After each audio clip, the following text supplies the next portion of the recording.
নমস্কার বন্ধুরা, জবাব দে নিউজের এই পক্ষ থেকে তোমাদের সকলকে জানাই স্বাগত। তো বন্ধুরা দেখো, মাত্র 5 নম্বরের ইন্টারভিউ দিয়ে তোমরা কিন্তু বিডিও অফিসে স্থায়ীভাবে নিযুক্ত হতে পারছো এবং এখানে অ্যাপ্লিকেশন করার জন্য তোমার মিনিমাম শিক্ষাগত যোগ্যতা লাগছে মাধ্যমিক পাস। এর বেশি আর কিচ্ছু চাওয়া হয়নি, কোনো রকম এক্সপিরিয়েন্স নয়, কম্পিউটার নয়, কিচ্ছু না। শুধুমাত্র যদি মিনিমাম মাধ্যমিক পাস করে থাকো আর মিনিমাম যদি 18 বছর তোমার বয়স হয়ে থাকে, তাহলে তুমি 23 জেলার যে কোনো প্রান্ত থেকে, সেটা ছেলে হোক কিংবা মেয়ে, প্রত্যেকেই আবেদন করতে পারবে। তো এই রকম সুযোগ কিন্তু বারবার আসে না। আর এই ভিডিওর মাধ্যমে আমি সেই বিষয়ে A to Z ডিটেলসে আলোচনা করব যে কি পোস্টে, কি কোয়ালিফিকেশনে, কোথায় নিয়োগটি করা হচ্ছে, কিভাবে তোমরা অ্যাপ্লিকেশন করবে, সম্পূর্ণ ডিটেলস এখানে বলা থাকবে, যাতে করে তোমরা নিজেরাই অ্যাপ্লিকেশন সম্পূর্ণভাবে করতে পারো।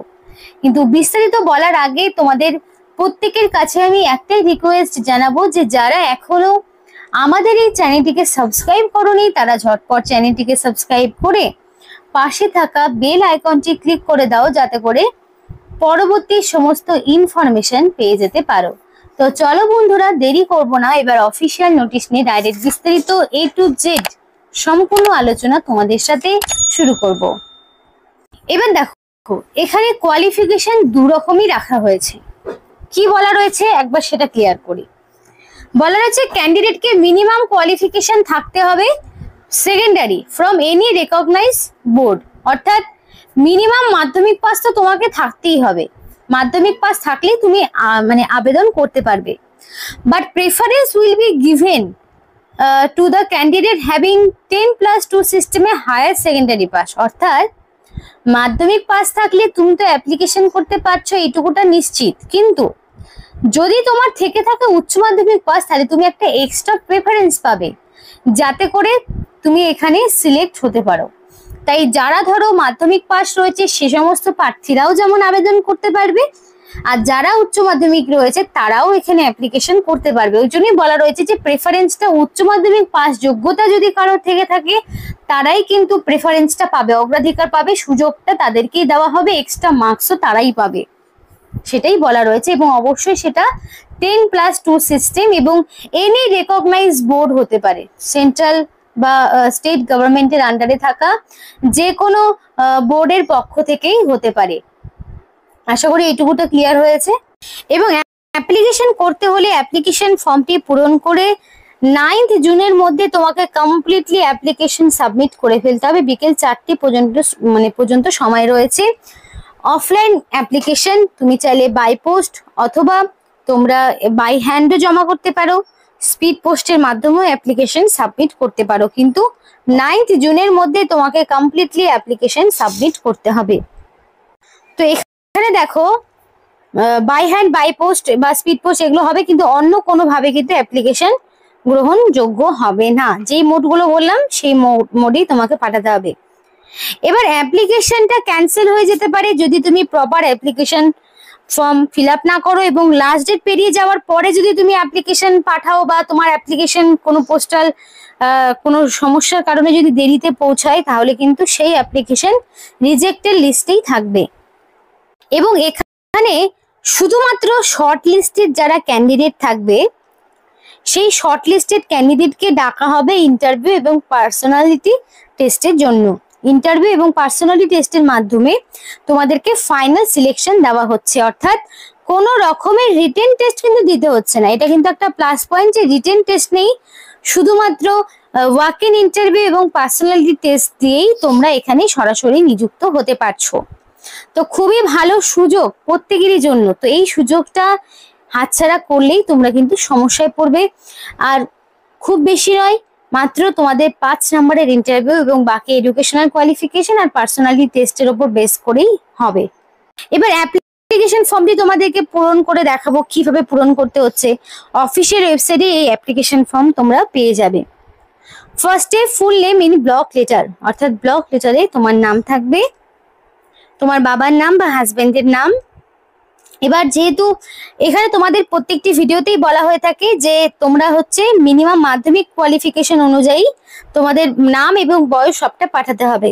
আর যারা ভিডিওটি দেখছো তারা অবশ্যই তোমরা তোমাদের জেলার নাম কমেন্ট করে আমাদেরকে জানাও, কারণ দেখো প্রতিনিয়তই কিন্তু বিভিন্ন ডিস্ট্রিক্ট ওয়াইজ নোটিফিকেশন বেরোচ্ছে। বুঝতেই পারছো বর্তমান সরকারের যে পরিস্থিতি, সেই ক্ষেত্রে কিন্তু 26-এর আগে প্রচুর রিক্রুটমেন্ট হবে। বিভিন্ন ব্লক হোক, ডিএম অফিস হোক, বা স্কুল হোক, স্কুল সার্ভিস হোক, সেগুলো নোটিফিকেশন কিন্তু অলরেডি বেরোচ্ছে, তোমরা অনেকেই সেগুলো জানো।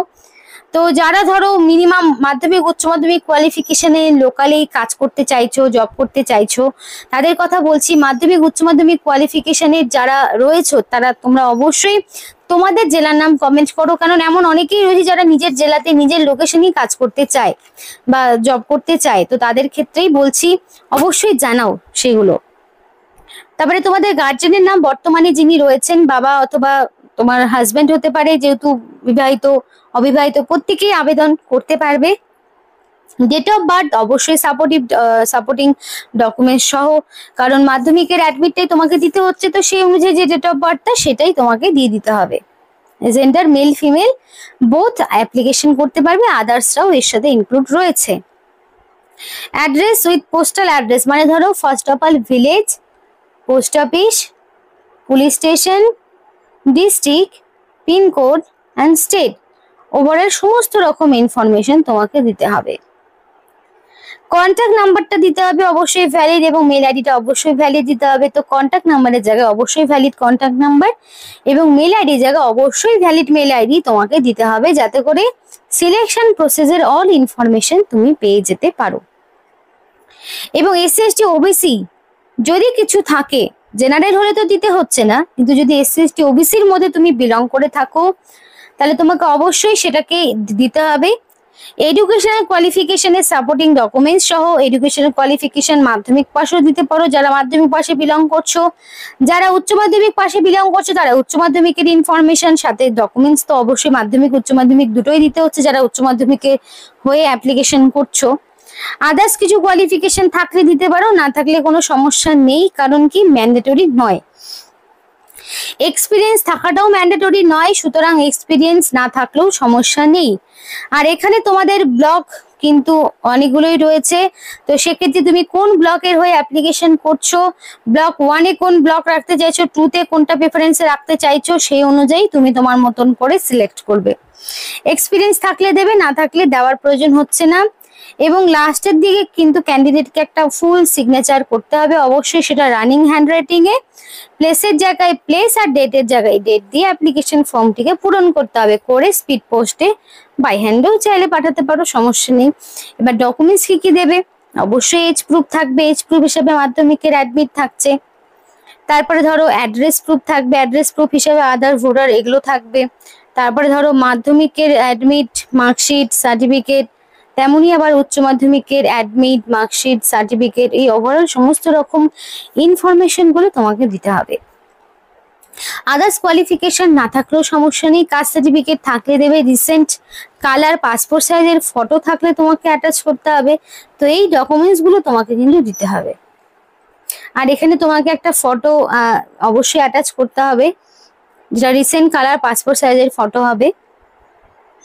তো নিয়োগটি তোমাদের পশ্চিম বর্ধমানে হচ্ছে, এবং এখানে তোমাদের আসানসোল ব্লক, রানীগঞ্জ ব্লক, জামুরিয়া, সালানপুর, তারপরে বারাবানি ব্লক, বিভিন্ন ব্লক রয়েছে। তার মধ্যে ধরো তোমরা যে ব্লকের হয়ে অ্যাপ্লিকেশন করতে চাইছো, তোমরা 3টে ব্লকের হয়ে অ্যাপ্লিকেশন করতে পারবে, 3টে প্রেফারেন্সে রাখতে পারবে।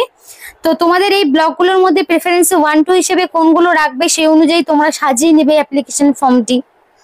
এবার এখানকার এলিজিবিলিটি ক্রাইটেরিয়া সম্পর্কে কি বলেছে দেখো, এডুকেশন কোয়ালিফিকেশন তো বলেই দিয়েছি। তো হি অর সি, সে যেই হোক না কেন, অবশ্যই ইন্ডিয়ান সিটিজেনশিপ থাকতে হবে। ইন্ডিয়ান সিটিজেনশিপ ছাড়া অ্যাপ্লিকেশন করতে পারবে না। কোন রকম ক্রিমিনাল কেস তোমাদের এগেনস্টে থাকা যাবে না, এবং অবশ্যই মিনিমাম 18 বছর হতে হবে। অ্যাডভার্টাইজমেন্টের ডেট অনুযায়ী ন্যূনতম 18 হতেই হবে। এবার মিনিমাম 18 থেকে ম্যাক্সিমাম হচ্ছে তোমাদের 40 বছর রাখা হয়েছে। এবার এখানে কিছু ছাড় থাকবে, ওবিসি প্রার্থীরা পেয়ে থাকে সাধারণত 3 বছরের ছাড়, SC ST-রা 5 বছরের ছাড় পেয়ে থাকে। সেই অনুযায়ী তারা 43 এবং 45 পর্যন্ত অ্যাপ্লিকেশন করতে পারবে। কিন্তু অ্যাডভার্টাইজমেন্টে জবে বেরিয়েছে সেই অনুযায়ী তোমার মিনিমাম 18 বছর এবং মিনিমাম এডুকেশনাল কোয়ালিফিকেশন মাধ্যমিক অথবা উচ্চ মাধ্যমিক তোমার থাকতে হবে। সম্পূর্ণ ঠিকানা দেওয়া রয়েছে, যে কোন ঠিকানায় অ্যাপ্লিকেশন পাঠাতে হবে সেই ঠিকানা সম্পূর্ণ দেওয়া রয়েছে। এই ঠিকানায় তোমাকে অ্যাপ্লিকেশন ফর্মটি পাঠাতে হবে। তোমাদের এখানে PLB প্যারালিগাল ভলেন্টিয়ার পোস্টে নিয়োগ হচ্ছে, যেটা পশ্চিম বর্ধমানের পক্ষ থেকে জারি হয়েছে। 19 তারিখে নোটিফিকেশন বেরিয়েছে এখানে, মানে মে মাসে 19 তারিখে নোটিফিকেশনের নাম্বারও এখানে দেওয়া রয়েছে। এবং তোমরা যদি পশ্চিম বর্ধমানের অফিসিয়াল ওয়েবসাইটটি দেখো সেক্ষেত্রেও তোমরা সবটা পেয়ে যাবে। প্যারালিগাল ভলেন্টিয়ার পোস্টে তোমাদেরকে নিয়োগ করানো হচ্ছে। তো কোয়ালিফিকেশনটা আশা করি বুঝে গেছো, মিনিমাম যা যা বললাম, এবং ভ্যাকেন্সি গুলো তার পাশাপাশি দেওয়া রয়েছে।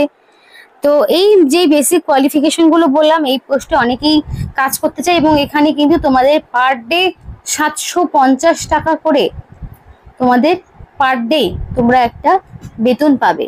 সেই অনুযায়ী মান্থলি হিসাব করে নাও, তাহলে কিন্তু মিনিমাম তোমাদের এখানে ধরো মোটামুটি 25,000-এর কাছাকাছি, 23-24 হাজার টাকা কিন্তু পার মান্থ তোমরা কিন্তু পেয়ে যাচ্ছ। মানে পার ডে তোমাদের 750 টাকা করে দেওয়া হবে হাতে। তো বন্ধুরা, এই ছিল আজকে সম্পূর্ণ ভিডিওটি যদি তোমাদের ভালো লেগে থাকে তাহলে অবশ্যই লাইক করো এবং চ্যানেলটিকে সাবস্ক্রাইব করে আমাদেরকে সাপোর্ট করো, সাথে থেকো, পাশে থেকো। আর ভিডিওটি সম্পূর্ণ দেখার জন্য তোমাদের সকলকে জানাই অসংখ্য ধন্যবাদ।